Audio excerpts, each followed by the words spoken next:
In the corner of a forgotten alien shelter sat a girl no one wanted. Her eyes were cold, her face was pale, and her silence scared even the bravest souls. Visitors came every day looking for pets, companions, even children to adopt. But when their eyes met hers, they always turned away. They whispered, "She brings bad luck. Stay away from her." And so, she stayed alone, day after day, until one human walked in. He did not listen to the whispers. He did not fear her silence. Instead, he looked into her sad, glowing eyes, and in that moment, he made a choice that would change the galaxy forever. But what followed after that choice, no one, not even the stars themselves, could have expected. In the heart of the city, hidden between tall glass towers and silent alleys, stood a building that most people tried to ignore. It was not broken, but it felt forgotten, as if time itself had left it behind. This was the alien shelter, a place where lost and abandoned children from faraway worlds waited for someone to take them home. Inside the shelter, the air was quiet, almost too quiet. Small voices sometimes broke the silence, children laughing or trying to sound happy when visitors arrived. But in the darkest corner of the wide room sat one figure who never joined them. She was small, thin, and her pale skin seemed to hold a faint glow when the light touched it. Her eyes, large and silver, looked older than her years, filled with a sadness that no one dared to question. People had given her many names. Some called her unlucky, some called her cursed. None of them ever said those words near her, but everyone whispered them the moment they turned away. Whenever families came, they would look at her for a moment, then quickly glance elsewhere. No one stayed long near the corner where she sat. She never asked why. She never begged for attention. She only sat, waiting, her small hands folded in her lap, her gaze fixed on the door as if she were waiting for someone who might never arrive. That morning, the shelter opened its doors once again. A man walked inside, a human with calm eyes and a thoughtful face. He was not rich, not famous, not someone who looked like he belonged in places of importance, but he carried a quiet strength in the way he moved, as if he knew what he wanted, but had not yet put it into words. The other children rushed forward, as they always did, trying to smile, trying to catch his attention. Some offered toys, some reached out small hands, hoping to be chosen. The workers at the shelter greeted him politely, explaining who the children were, where they came from, and how they needed care. But the man's eyes did not stay on the children who laughed and tried to shine. Instead, slowly, he looked toward the shadowed corner of the room, and there, his gaze found her. The girl did not move. She did not speak. She only met his eyes with her silver ones, unblinking, as though she had been waiting for this moment. All along, something strange passed between them, something no one else could see. For the first time in years, the girl's lips moved, but no sound came out. It was almost as if she was testing if her voice still worked. The man tilted his head, studying her carefully. He did not look away like the others. "Who is she?" he asked softly. The workers shifted uncomfortably. One of them cleared her throat and replied, "She has been here the longest. Families, they do not choose her. There are stories about her, but nothing proven." The man asked nothing more. He simply walked past the other children, his steps slow but certain. He stopped in front of the girl and crouched so his eyes were level with hers. "You," he said gently, "do you want to come with me?" For a long moment, the room was silent. Even the other children stopped moving, curious about what she would do. The girl blinked once, then lowered her gaze. Her hands trembled, but very slightly. Then she looked back at him, her lips parting just enough to form one quiet word: "Yes." The workers exchanged nervous glances, but the man did not notice. He reached out his hand. Slowly, carefully, the girl placed her small hand in his. As they walked toward the door, whispers filled the room. Some were surprised, some were doubtful, and some were even afraid. But the man did not listen. He only felt the weight of the girl's fragile fingers in his palm, and for the first time, the girl did not look at the ground, she looked forward. When they stepped outside, the air felt different. The city was busy, lights and sounds everywhere. Yet between the human and the girl, there was only silence. She stayed close to him, her eyes scanning the streets, as though she could see something no one else could.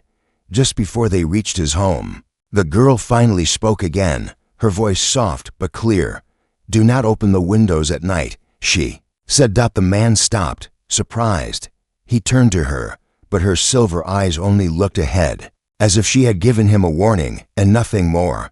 He said nothing, though the words echoed in his mind, and as he unlocked his door and let her step inside, he wondered what secrets the lonely alien girl carried with her and why. For the first time in his life, he felt as though his choice might change more than just one life. The man's house was simple, quiet, and warm. It was nothing special compared to the glowing towers of the city. But to the girl, it felt strange, almost unreal. She stepped inside slowly, her eyes moving across every corner as if she had never seen such a place before. The man placed her small bag near the door. It was almost empty, holding only a folded blanket and a broken charm that she never let go of.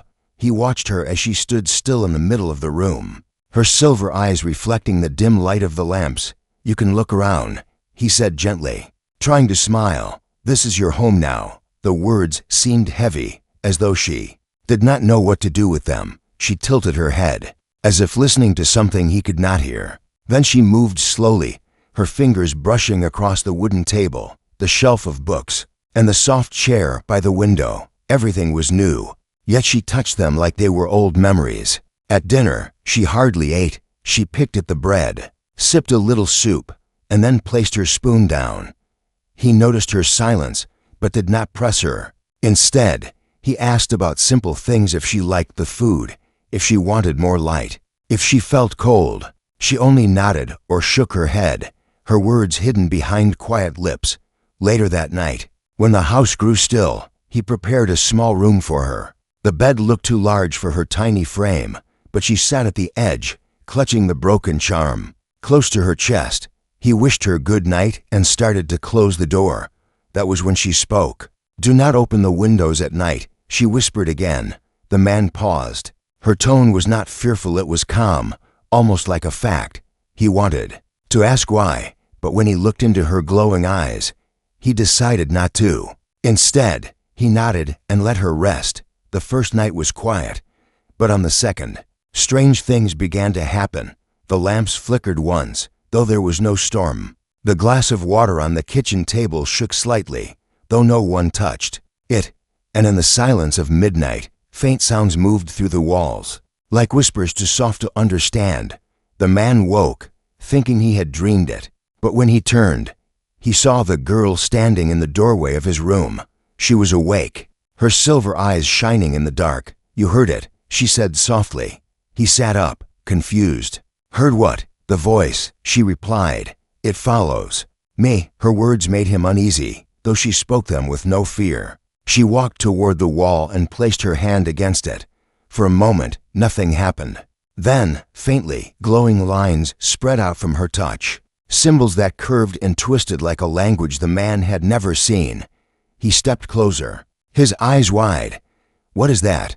She looked back at him, her expression unreadable. "It is the reason no one wanted me." The lines faded slowly, leaving only the plain wall. She lowered her hand and sat on the floor, her shoulders small and tired. The man felt the weight of silence between them. He wanted to comfort her, but he also wanted answers. Yet the way she sat, holding her charm tightly, made him realize that she had carried this secret far longer than her age should allow. The following days passed quietly, though the strange events continued. Sometimes shadows seemed longer than they should be. Sometimes he felt watched. Even when the house was empty, the girl never seemed surprised. Instead, she left small marks in places: chalk lines on the floor, a string tied around a window, latch, pebbles lying neatly on the sill. When he asked her why, she only said, "It keeps things out." One evening, as the sun dipped low, he found her sitting near the window, her eyes fixed on the horizon. She held the broken charm and whispered to it, as if speaking to someone unseen. When he asked who she was talking to, she turned slowly and answered, "To the ones who can still hear me."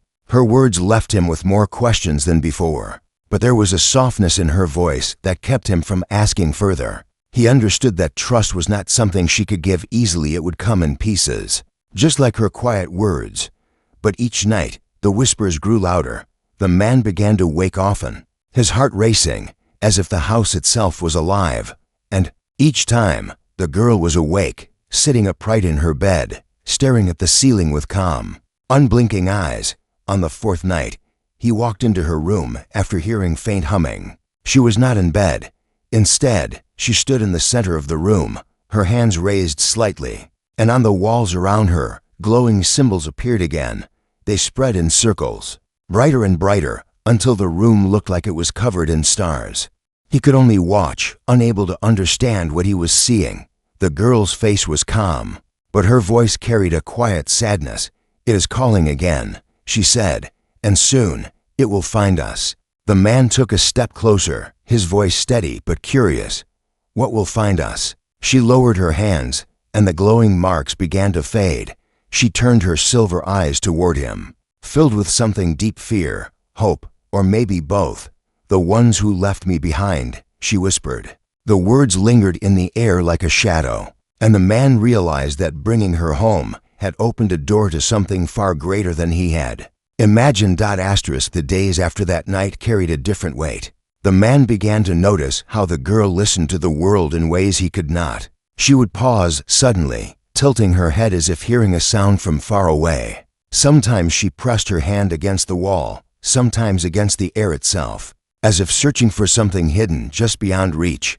He tried to carry on with normal life. He made her breakfast, asked if she wanted to read, tried to share small things like music and stories. She listened politely, but there was always a distance in her eyes, a quiet that held more meaning than words. One afternoon, he finally asked, "Why do the walls speak to you?"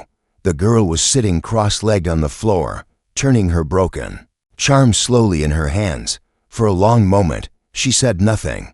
Then, softly, she began to speak. "They are not voices of this house. They are echoes from far away. They follow me because of what I carry." The man leaned forward, careful not to interrupt.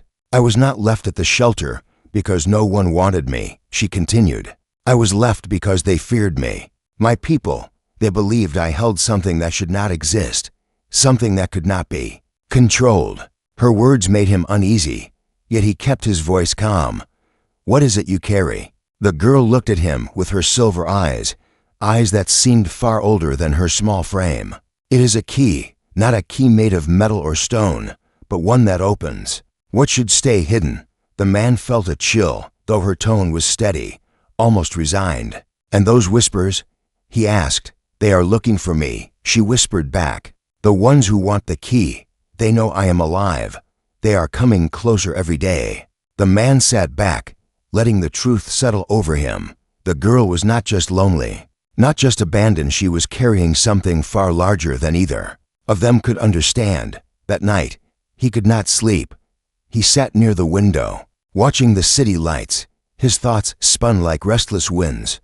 Why had he chosen her? Was it chance or something more?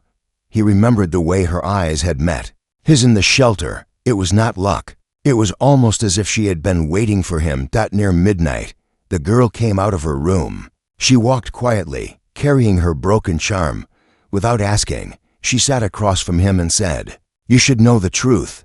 And then she told him the story. Long ago, before she was born, her people had found something deep in the stars, something older than all their worlds combined.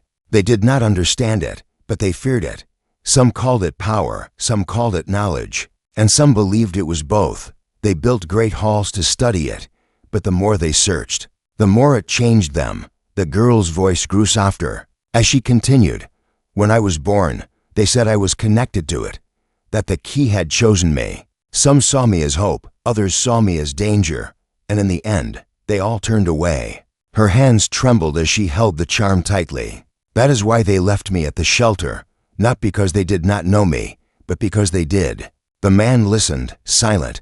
He wanted to tell her that she was safe now, but deep inside, he knew safety was not so simple. The following morning, he noticed something unusual. The girl stood outside, her gaze fixed on the sky. He followed her eyes and saw a faint line of light high above, moving slowly. It was not a star. It was not a normal ship either. "They have found me," she whispered. The man's chest tightened. "Who the ones who hunt the key?" she said. "They will not stop until they take me for a moment." He felt helpless. He was only human, no weapons, no answers, nothing to fight with. But then he looked at her, standing so small and fragile, and he felt something strong arise within him. "You are not alone anymore," he said firmly. "If they come, they will have to face me first." Her silver eyes softened, and for the first time, she allowed herself a small, almost invisible smile. That night, the whispers returned louder than before. The symbols on the walls glowed brighter, forming patterns that stretched across the rooms. Like constellations, the girl sat in the center, calm, as if she had done this many times. The man watched, uncertain whether to feel afraid or amazed. She looked at him and said, "You cannot stop them with strength, but you can stop them with choice." "What choice?"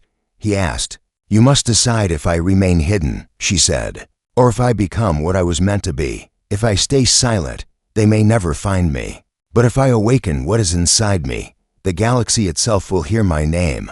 The man's heart pounded. The girl was asking him not only to protect her, but to choose the path that could change everything. Before he could answer, a soft hum filled the air, deeper than any whisper. The ground trembled gently, and from the sky came a glow that stretched. Through the windows, the girl closed her eyes and whispered, "They are here." The man stood frozen, staring at the light outside, and realized that the moment he had taken her hand in the shelter was only the beginning of a story that reached far beyond his world. The night sky glowed faintly with a light that did not belong to the stars. From the window, the man could see a shape moving slowly above the city, too silent, too smooth to be an ordinary craft. Its surface shimmered as if made of liquid metal, reflecting every light it passed. The girl stood beside him, her silver eyes fixed on it. She did not blink. "They are searching," she said quietly. "They know I am here." The man swallowed hard, but his voice was calm. "What will they do?" "They will come to speak," she answered. "But their words are not their truth. They want what I carry, not me." The following day, the city seemed normal to everyone else. People walked to work, aircars floated across the sky, and children played in the streets.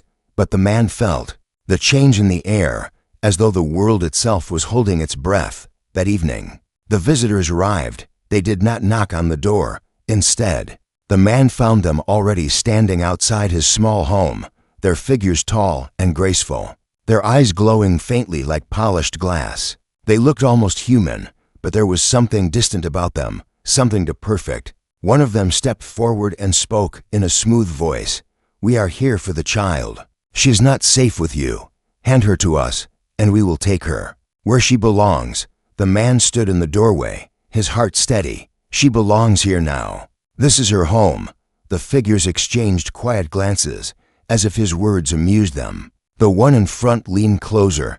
"You do not understand what you are holding. That child carries more than you can imagine. If she stays with you, she will bring danger not only to yourself, but to this world." The girl appeared at the man's side, clutching her broken charm. Her voice was soft but firm. "They do not want to protect the world. They want the key. If they take me, they will not keep the galaxy safe. They will use me to open what should stay closed."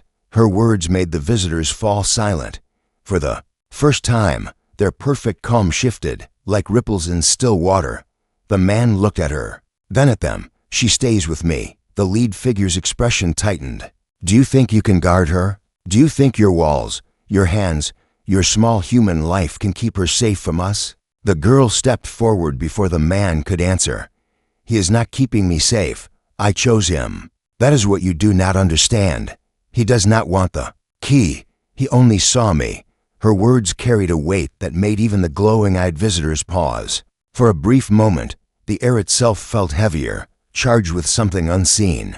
Then the figures stepped back, their expressions unreadable. "This is not finished," the leader said softly. "You cannot keep her hidden forever. The key will call, and when it does, all will come for her." With that, they turned and walked away, their forms dissolving into light until nothing remained. The house was quiet again, but the silence did not feel peaceful.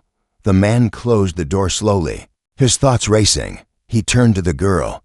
"What do they mean? The key will call." She held her charm tightly. "It is alive. It speaks. It cannot be hidden forever. One day, it will awaken, and when it does, it will show its path. That is why they are afraid."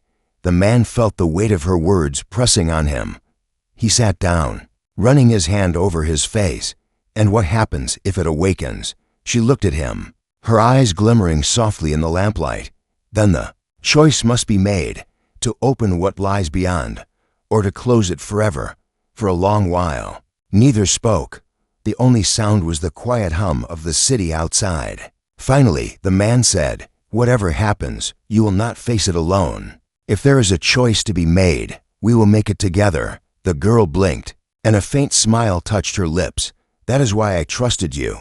In the nights that followed, the symbols on the walls grew brighter, appearing on their own without her touch. The man would wake to find the house glowing with shapes that shifted like constellations. Sometimes they formed maps, sometimes words in a language he could not read. The girl studied them with care, her expression caught between wonder and sorrow. One evening, as they sat together, she traced one of the symbols with her finger. "This is a place," she said softly, "not far in the stars. It is where the key must be taken." The man leaned closer. "And what will we find there?" She lowered her hand. "What my people feared, what the hunters desire, the truth of what I am." The man stared at the glowing lines, knowing his life had already crossed a point of no return. He had thought he was giving a lonely girl a home. Instead, he had stepped into a path that reached across the galaxy. That night, as he drifted into uneasy sleep, he heard her voice again, faint but steady. "When the time comes, do not let go of my hand." The words followed him into his dreams, where endless stars stretched out before him, and in their center stood the girl, small and silent, yet carrying a light strong enough to change everything. The days in Daniel's small home no longer felt ordinary. What once was silence filled with the hum of machines had now become warm with laughter and quiet conversations. The alien girl, Lyra, had slowly begun to act less like a guest and more like someone who belonged there. Yet, deep inside her eyes, Daniel could see a shadow, a weight she never spoke of. She often looked at the stars from the window, her hands pressed to the glass, as if waiting for something or someone. One evening, Daniel found her sitting outside under the dim glow of the night sky. She was silent, her silver hair glowing faintly in the moonlight. Daniel sat beside her, waiting for her to speak. Finally, she whispered, "I should not have stayed here. If they find me, everything you know will change." Her words stirred unease in him. "Who is they?" Daniel asked softly. Lyra lowered her eyes. "The ones who abandoned me, the ones who fear me." She hesitated, as if each word cost her. "I was not only lost, I was left behind." Her admission hung in the air like a secret too heavy to carry. Daniel wanted to ask more, but before he could, a low hum spread across the sky. Lyra froze, her head tilted slightly, as though listening to something beyond human hearing. "They are near," she whispered. Daniel followed her gaze upward. At first, he saw nothing, but then, faint streaks of light shimmered against the stars too, controlled to be meteors. The air felt heavy, as though the night itself was watching. Instead of fear, Lyra's face showed sorrow. "They will not understand why I chose to stay here. To them, I am unfinished." Daniel's heart pounded. Unfinished? What does that mean? She turned to him, eyes glistening. "My kind is made, not born. I was made different. They saw me as a mistake. But you," she touched her chest gently, "you saw me as someone." Her voice trembled as she stood, looking more fragile than he had ever seen her. "If they come, they will try to take me, and if I refuse, they will see you as the reason." Daniel's thoughts swirled. He had brought home a lonely girl, but now he realized she carried a weight far greater than either of them could have imagined. The next morning, the town began to notice strange things. Shadows moving too quickly, lights flickering at odd hours. Whispers carried on the wind though no one was there. Some said it was the weather. Others claimed it was machines failing. But Daniel knew better. Lyra's presence had drawn attention. One night, as Daniel worked on repairing his old generator, he heard Lyra's soft footsteps behind him. She carried something small in her hands, glowing faintly blue. "This is a memory shard," she said quietly. "It carries what I am, and what I was meant to be." Daniel carefully took the shard, its surface warm to the touch. Images flickered in his mind, vast alien cities, beings of light, and a council that looked down at Lyra with cold eyes. He felt her loneliness, her rejection, her desperate need for a place to belong. When the vision faded, Daniel looked at her differently. She wasn't just a visitor from the stars. She was a living story of abandonment, hope, and choice. But before he could say a word, the ground trembled lightly. A low hum filled the air again, stronger this time. Lyra's eyes widened. "They are close." Daniel stood beside her. "Then let them come," he said, his voice steady. "You don't have to face them alone." She looked at him, torn between fear and gratitude. In that moment, for the first time, she smiled, not out of politeness, not to hide her pain, but a real smile. "You don't understand," she whispered. "If you stand with me, you stand against the galaxy." Yet Daniel did not move. He had already decided. Whatever followed next, he would face it with her, and somewhere beyond the night sky, ships were drawing near. The night was calm, yet an invisible weight pressed over the camp. The strange shelter that had once seemed alive now hummed faintly. As though preparing for something, the boy sat near the quiet alien child, both of them watching the stars above. They had come so far together, but neither knew if tomorrow would bring safety or separation. The galaxy outside still searched, still whispered, and somewhere beyond those stars, someone was waiting to claim them. The boy wanted to say something comforting, but words felt too small. Instead, he simply placed his hand near hers on the cold ground. The alien child glanced at him, her luminous eyes filled with thoughts she could not fully speak. Yet in her silence, there was trust. She leaned closer, and for a moment, the night did not feel heavy at all. But the peace broke when the shelter's hum grew louder. The walls began to shimmer, shifting patterns like ripples on water. The alien child stiffened, her face filled with both recognition and fear. The boy asked softly what it meant, but she only whispered one word in her trembling voice, "calling." The sound reached beyond the shelter, out into the void, as if sending a message to unseen ears. The boy's heart raced. If it was calling, then who would answer? Would it be friends, or those who had once wanted to use her? The child's hands clutched his sleeve tightly, as if she already knew the answer. The air grew warmer, almost glowing, and shadows formed across the shelter's walls. Shapes appeared, flickering like echoes of memories. They were tall, graceful figures, speaking in voices the boy could not understand.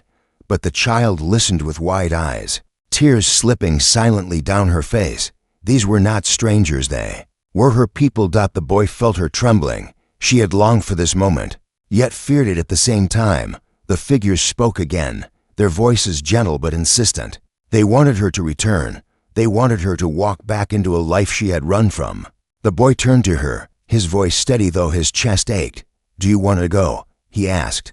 She looked at him, her small hands still holding his. Her lips parted, but no answer came. She only shook her head slowly, as if the choice was heavier than she could carry. The voices grew softer, fading like a tide pulling away. One last time, they reached out, but when she clung tighter to the boy, the echoes dissolved into silence. The shelter's glow dimmed, leaving only the quiet night once more. The boy breathed out, not realizing he had been holding his breath. She leaned against him, whispering that she was not ready to leave, that perhaps she never would be. And though he knew the galaxy would not stop searching, he also knew she had chosen to stay by his side, at least for now. As the stars shifted above, the boy wondered if the calling would return, or if they had only been given a fragile moment of peace before the journey began again. Yet deep inside, he realized something. Whatever waited ahead, they would face it together. And maybe, just maybe, the shelter had not been warning them at all. Maybe it had been testing them to see if their bond was strong enough to hold. The alien child closed her eyes, resting against him. The boy stayed awake, watching the stars, knowing that somewhere far away, the galaxy was listening, and tomorrow, everything might change once more.